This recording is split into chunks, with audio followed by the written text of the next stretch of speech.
This review is brought to you by Mr. Flamingo. Please be advised, all thoughts and ratings are subject to the opinion of Mr. Flamingo. Thank you and subscribe. All right, and we're back. Today on Mr. Flamingo Reviews, Mr. Flamingo Reviews will be reviewing the Batman cartoon.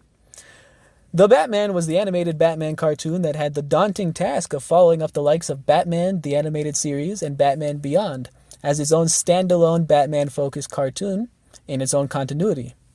And at a time where even early on Batman the animated series was highly regarded, that left the Batman with quite a high bar to live up to. In its own way, it succeeded.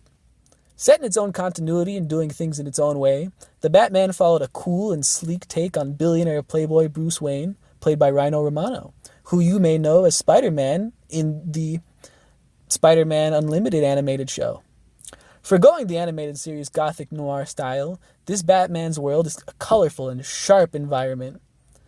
And this Batman is not without his own supporting cast. Backed by Alfred and new character, police detective Ellen Yin, Batman himself has seasons of growth that include meeting the likes of Barbara Gordon, taking in Dick Grayson, and coming face to face with other heroes like the Martian Manhunter in the lead up to his own version of the Justice League.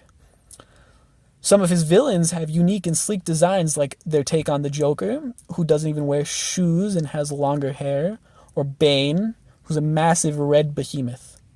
Or even the likes of Clancy Brown's take on Mr. Freeze, who instead of his standard helmet and what have you, seems to just be covered in ice. The biggest bog down, however, of the show is its consistency.